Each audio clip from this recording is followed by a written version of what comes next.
का वागतायत काय कळत नाहीये. महिलांविषयी, गोरगरिबांच्या लेकरांविषयी इतकी का चीड असावी त्यांना कळत नाही.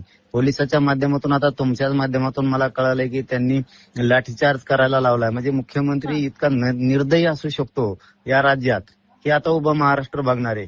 स्वतःच्या लेकरं गेलंय, सोन्यासारखं लेकरू काळीच गेले ते आईचं बापाचं, न्यायासाठी ते रस्त्यावरती बसले. आणि तुम्ही देवेंद्र फडणवीस पोलिसांना हाणायला लावणार लोकांना. म्हणजे राज्यात तुम्हाला वातावरण दूषित करायचंय मुख्यमंत्र्यांना, असंच ना. दुसरा अर्थ काय होतोय? लेकीला तर न्याय द्यायचाच नाही तुम्हाला. तुमच्याकडून तर ती प्रक्रिया पूर्ण होतच नाहीये. आज त्या कुटुंबाकडे जायला पाहिजे मुख्यमंत्री म्हणून, त्यांनी त्यांच्याशी बोललं पाहिजे, त्याचा एन्काउंटर केला पाहिजे त्या नराधमाचा. हे काम असतंय. एक छोटीशी मुलगी, अहो तिच्यावरती बलात्कार करून, अत्याचार करून तिला मारलं जातंय. इतके क्रूर मानसिकतेचे लोक, त्या तसल्या नराधमांना तुम्ही पाठबळ देणार, याचा अर्थ असा होतो मग लाठीचार्ज करणं म्हणजे काय? दुसरं काय होतं त्याचा अर्थ?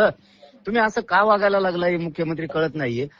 असे मुख्यमंत्र्यांनी स्वतःहून त्या पदावर राहिलं नाही पाहिजे, मुख्यमंत्र्याच्या गृहमंत्र्याच्या पदावर यांनी जायला पाहिजे. कारण नुसतं इकडे दिदी म्हणायचं, इकडे लाडकी बहीण म्हणायचं, आणि तिकडे एक महाराष्ट्राची लेक मारून टाकली गेली एका त्या 65 वर्षाच्या एका डंगऱ्याच्या म्हाताऱ्यानं. आणि त्या म्हाताऱ्यांसाठी तुम्ही इथल्या गोरगरिबांच्या जनतेवरती आंदोलन करून न्याय मागणाऱ्या लोकांवरती लाठीचार्ज करणार.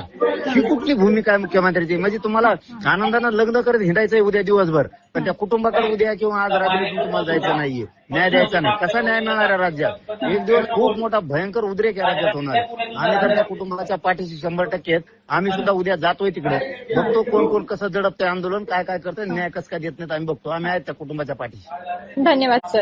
देवेंद्र फडणवीस असं का वागतायत काय कळत नाहीये.